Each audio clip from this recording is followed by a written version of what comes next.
বাংলাদেশ যেভাবে ভারতের সাথে এখন যুদ্ধে লিপ্ত হওয়ার চেষ্টা করছে, মানে কুরকারে দেওয়ার চেষ্টা করছে, এটা বাংলাদেশের জন্য খারাপ পরিস্থিতি পরিণতি না হয়। বাংলাদেশ ভারতের মধ্যে একটা টেনশন বিরাজ করছে ৩ বিঘা করিডোরের এরিয়া নিয়ে, দহগ্রাম এরিয়া নিয়ে, যেখানে ভারতীয় সীমানারক্ষী মানে বিএসএফ তারা তাদের প্রোটেকশনের জন্য যাতে চোরাচালান বন্ধ হয় বা ইন্ডিয়া বাংলা স্মাগলিং বন্ধ হয় তার জন্য তারা বেড়া দেওয়ার চেষ্টা করছে। সেখানে বাংলাদেশি মানুষেরা, জনসাধারণরা এসে উস্কানিমূলক আচরণ দিয়ে সেখানে একটা কনফ্লিক্ট তৈরি করে দিয়েছে যে ভারত নাকি তাদের জমি দখল করে নিচ্ছে। আরে মূর্খরা, ভারত তাদের যে জিরো লাইন আছে তার থেকে ১ মিটার ভেতরে তারা বর্ডার মানে বেড়া দেওয়ার চেষ্টা করছে। সেখানে এসে তোমরা বাধা দেওয়ার কে ভাই? তোমরা বলবা রুলসের কথা। আরে ১৯০০ কত ৭৫ না ৭৪ যখন ভারত বাংলাদেশের মধ্যে শেখ মুজিবর এবং ইন্দিরা গান্ধীর মধ্যে যখন ইসে হলো, সমঝোতা হলো, তখন রুলস ছিল যে বেরোবারি একটা ছিল আসামে, তোমরা সবাই জানো বেরোবারি মামলা, বেরোবারি এবং ভারতের এই দহগ্রাম নিয়ে নানা ধরনের কনফ্লিক্ট হয়েছে। লাস্ট পর্যন্ত তখন কি হয়েছে, দহগ্রাম ঠিক আছে, দহগ্রাম বাংলাদেশের থাকবে, বেরোবারি ইন্ডিয়ার হস্তান্তর করা হবে, কিন্তু যে দহগ্রামে যাওয়ার জন্য ইন্ডিয়া রাস্তা দিবে, রাস্তা দিয়েছে, ঠিকঠাক আছে। তাহলে কি এবার দহগ্রামের চারপাশে বর্ডার দেওয়ার প্রয়োজন নেই ভারতের? আর ওই দিক দিয়ে তোমরা চোরাচালান করতে থাকো, তাই নাকি? তো সেই বর্ডার আগে দেয়নি, এখন দিচ্ছে। ভারত অলরেডি প্রত্যেক দিন বর্ডারে বেড়া দেওয়ার কাজ চলছেই। শুধুমাত্র যে বাংলাদেশ বর্ডারে তেমন না, পাকিস্তান বর্ডারে, চীন বর্ডারে, সব বর্ডারে কাজ চলছে ভারতের, মানে যেখানে বেড়া দেওয়ার মতো উপযুক্ত জায়গা আছে। তো সেখানে বাধা দেওয়ার তোমরা কে?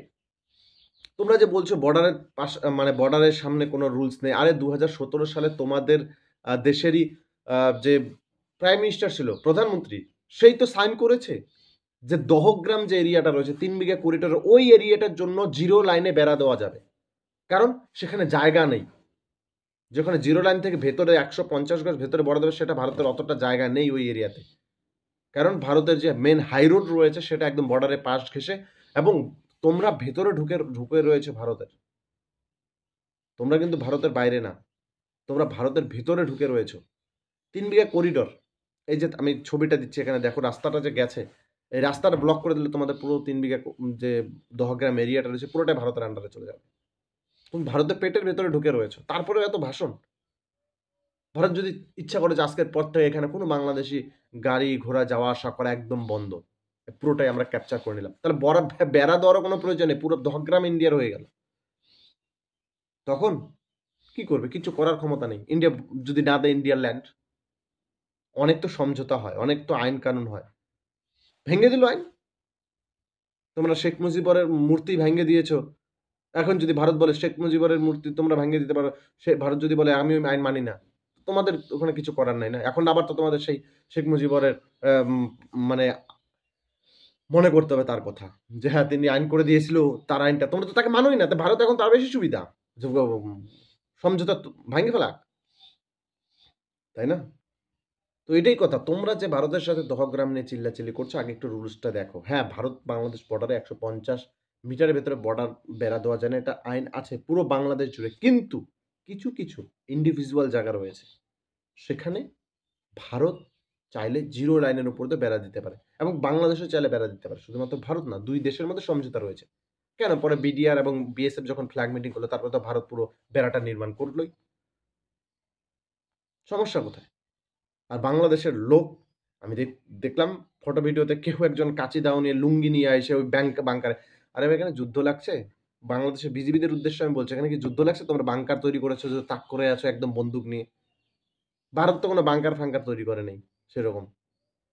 তোমরা বাংকার তৈরি করে বন্দুক নিয়ে একদম, মানে যুদ্ধ মনে হচ্ছে যুদ্ধ লাগছে, দুই দেশের মধ্যে পুরো যুদ্ধ শুরু হয়েছে এরকম মাটি খুদে। কি পরিস্থিতি, মানে যুদ্ধ করার খুব মন চাচ্ছে, মানে যুদ্ধ করো নাই জীবনে, একটু অনুভূতি নেওয়ার চেষ্টা করছো। হুম, যখন যুদ্ধ লাগবে তখন তো বুঝতে পারবে বন্ধুরা। মানে সেখানে ফ্ল্যাগ মিটিং হবে, সেখানে বাংকার তৈরি করার কি দরকার? তোমরা কি মারবে বিএসএফ কে?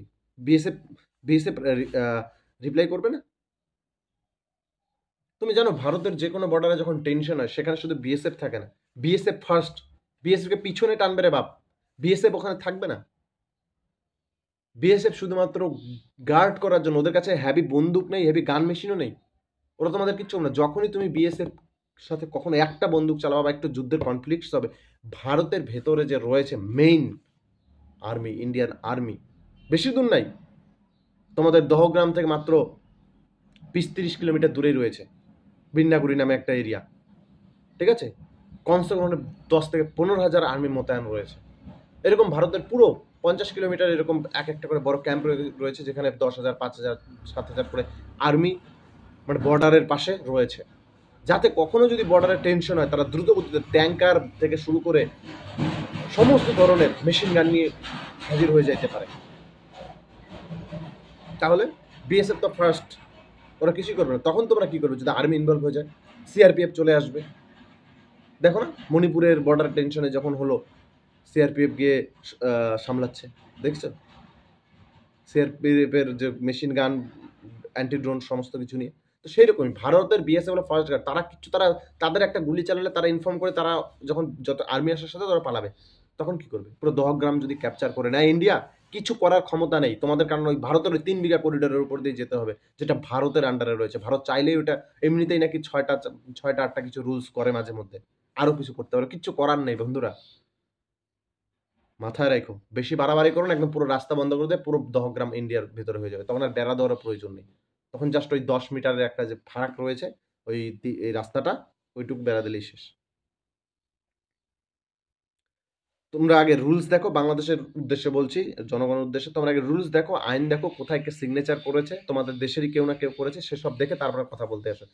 ভারত উইদাউট রুলসে যায়নি। এখন তোমাদের কালকে কি আছে, স্বরাষ্ট্র উপদেষ্টা না কি, তিনি বললো এখন ওগুলা আইন বাতিল করে। এখন যদি ভারত বলে না আমি বাতিল করবো না, কি করার আছে? কারণ দুইজনের সহমত হতে হবে।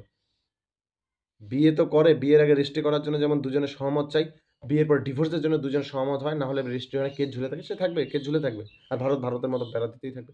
আর থরেই না ভারত তোমার ওগুলো আবার রিজলভ করবে, হ্যাঁ? তাহলে ভারত আর অন্য কোনো টিপস দিবে, টিপস মানো, ভারত আরও কোনো কিছু সুবিধা নেবে, অবশ্যই নেবে। তো এই ভিডিওতে এতটুকুই। যারা জানে না তাদের একটু রুলসটা দেখে আসা উচিত। আজকাল গুগল ইন্টারনেট সব হাতে রয়েছে, দেখতে পারো।